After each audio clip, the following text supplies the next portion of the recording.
میں نے خیال کیا کہ آج اتنی سردی ہے کہ میرا گمان اور خیال ہے کہ اتنی سرد رات میں تو کوئی آج خانے کعبہ میں طواف کرنے نہیں آیا۔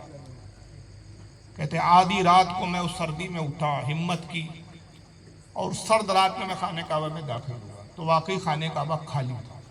کہتے میں خوش ہو گیا کہ چلو آج میری وہ تمنا پوری ہو کہ آج کعبۃ اللہ میں کوئی نہیں ہے، اب میں یہاں کم از کم 2 رکعت تو ضرور پڑھ کے جاؤں۔ کہتے ابھی میں کعبۃ اللہ کے قریب آیا، حجر اسود کے قریب کھڑے ہو کر بس ابھی میں نیت ہی باندھ رہا تھا کہ میں نے کسی کے رونے کی آواز، تو میں مایوس ہو گیا کہ میری تمنا آج بھی پوری نہیں ہوئی۔ ایک ذات ضرور ہے جو کعبۃ اللہ میں موجود ہے جو رو رہی ہے۔ کہتے میں نے توجہ دی، متوجہ ہوا اس آواز کی طرف، تو دیکھا کہ ایک شخص ہے جو غلاف کعبہ میں لپٹا ہوا ہے اور رو رہا ہے، اور غلاف کعبہ میں لپٹ کے روتے وہ کہتا ہے پروردگار میں بہت گناہگار خطا کار ہوں، میں تجھ سے کچھ نہیں مانگتا، صرف یہ مانگتا ہوں کہ بروز قیامت مجھے نابینا اٹھا۔ اے اللہ میری آنکھیں نہ ہو قیامت کے دن مجھے نابینا اٹھا۔ وہ بزرگ کہتے ہیں میں بڑا حیران ہوا کہ کیسا عجیب شخص ہے، کیسی عجیب دعا ہے۔ ارے دنیا کا ہر شخص آخرت میں یہی کہتا ہے اے اللہ مجھے کامیاب اٹھانا، یہ کہتا ہے نابینا اٹھانا، اور حدیث میں تو یہ آیا کہ جو دنیا میں نابینا ہوں گے وہ بھی قیامت کے دن بینا ہو جائیں گے، دیکھنے لگیں گے، ان کی آنکھیں آ جائیں گی۔ یہ دیکھتا ہے اور کہتا ہے مجھے نابینا اٹھانا۔ کہتے اس کی دعا سے مجھے بڑی حیرانی، اور اب میں نے پکا ارادہ کر لیا کہ اس شخص کو دیکھ کر ضرور جاؤں گا کہ آخر یہ ہے کون ایسی عجیب و غریب دعا کرنے والا۔ فرماتے ہیں میں انتظار کرتا رہا یہاں تک کہ بہت دیر تک وہ روتا رہا شخص، اور جب فجر کا وقت قریب ہوا تو غلاف کعبہ سے وہ شخص ہٹا۔ میری جب اس کے چہرے پہ نگاہ پڑی تو میں حیران ہو گیا کہ وہ شیخ عبد القادر جیلانی غوث پاک۔ میں نے کہا سرکار میرے ماں باپ آپ پر فدا ہو جائے، آپ ہی ہے جو بغداد میں اعلان کرتے کہ میرا قدم تمام اللہ کے ولیوں کی گردن پر ہے، آپ ہی ہے جو اعلان کرتے ہیں کہ اے مرید گھبرا نہیں مریدی، لا تقف اللہ ربی اتانی رفت و نلت المنالی، میرے مرید گھبرا نہیں، میں تیرا شیخ عبد القادر ہوں، اللہ نے مجھے بڑے بلند مقام عطا کیے۔ کہیں آپ کہتے ہیں کہ میں وہ ہوں کہ وَلَوْقَيْتُ سِرِّ فَوْقَ مَيْتِ لِقَامَ بِقُدْرَتِ مولا تعالی، اللہ نے مجھے اپنا رازدار بنایا اور وہ راز دیے کہ اگر میں اپنے راز کو مردے پہ ظاہر کر دوں تو وہ اللہ کے حکم سے زندہ ہو جائے۔ ایک طرف آپ اپنے مقام کا یوں اظہار کرتے اور ایک طرف آپ یہ دعا کرتے مجھے نابینا اٹھانا، یہ کیا بات ہے، یہ کیا راز ہے؟ کامیاں سنو، بات یہ ہے کہ قیامت کے دن رسول اللہ ہوں، میرے جد مولا علی ہوں گے، میری جد کریمہ سیدہ فاطمہ الزہرا ہوں گی، امام حسن اور امام حسین ہوں گے، اور مجھ گناہگار کا جب ان سے سامنا ہوگا تو میں اپنے گناہوں کے سبب ان سے نگاہ نہیں ملا پاؤں گا۔ اس لیے میں اللہ سے دعا کر رہا ہوں پروردگار مجھے قیامت کے دن نابینا اٹھا تاکہ جب میں انہیں دیکھ نہ پاؤں تو شرمندگی کا احساس کچھ کم ہو جائے۔ یہ سرکار غوث اعظم کی عاجزی و انکساری اور احساس ندامت ہے، ورنہ غوث اعظم تو وہ ہے کہ جو لاکھوں لوگوں کو اپنے ساتھ جنت ملے گی۔ آپ کا ہر مرید، آپ ایک مقام پہ فرماتے ہیں کہ میرا ہر مرید جنتی ہے، اور اللہ سے میں نے وعدہ کیا ہے، اللہ نے مجھ سے وعدہ فرمایا ہے کہ عبد القادر جو تیرا مرید ہو جائے جب تک وہ توبہ نہ کر لے اس سے پہلے میں اسے موت نہیں دوں، بغیر توبہ کیے ہوئے اس کی موت نہیں آئے گی، مجھ سے رب نے میرے وعدہ فرمایا۔ ایک طرف یہ مقام ہے لیکن ایک طرف عاجزی ہے، تو یہ تعلیم ہے غوث اعظم کی کہ انسان باوجود کتنا ہی نیک و پارسا ہو لیکن ہر وقت اللہ سے خوف بھی رکھنا چاہیے۔ بالکل یہ وہی منزل ہے کہ سرکار فاروق اعظم رضی اللہ تعالیٰ عنہ فرماتے ہیں کہ انسان امید اور خوف دونوں کے ساتھ زندگی گزارے، خوف کا اور امید کا یہ عالم ہو، امید ایسی ہو کہ اگر یہ ندا کیا جائے کہ سب کو جہنم میں ڈال دیا گیا ہے، ایک شخص ہے جس کو بخش دیا گیا ہے، تو سرکار فاروق اعظم فرماتے اس وقت میں گمان کروں گا کہ جس شخص کو بخش دیا گیا وہ میں، اور جب یہ اعلان کیا جائے کہ سب کو بخش دیا گیا ہے صرف ایک شخص ہے جس کی پکڑ کی گئی ہے جو جہنم میں جائیں گا، فرماتے اس وقت میں یہ گمان کروں کہ شاید وہ بدکار و گناہگار نہیں۔ تو انسان کی زندگی ایسی ہو کہ گناہگار بھی اپنے آپ کو سب سے زیادہ سمجھے اور امید بھی ایسی ہو کہ اللہ تعالیٰ مجھے ضرور بخش دے گا۔ یہی تعلیمات ہے ہمارے بزرگان دین کی کہ خوف اور امید کے درمیان کی منزل میں اپنی زندگی گزارے، نہ اللہ سے بے باک ہو جائے اور نہ ہی اللہ سے نا امید ہو جائے، امید بھی رکھے تو اللہ سے خوف بھی رکھیں۔ اللہ تعالیٰ سے دعا ہے کہ خالق کائنات سرکار غوث اعظم کے مریدوں میں ہمیں شامل فرمائے اور شریعت مطہرہ پر عمل کرنے کی توفیق رفیق عطا فرمائے۔ جو کچھ بھی بیان ہوا اس میں جو بھی حق بیان ہوا اس پہ عمل کی توفیق عطا فرمائے۔ کہنے بولنے میں کوئی غلطی ہو تو اللہ تعالیٰ اسے معاف فرمائے۔ وما علینا الا البلاغ۔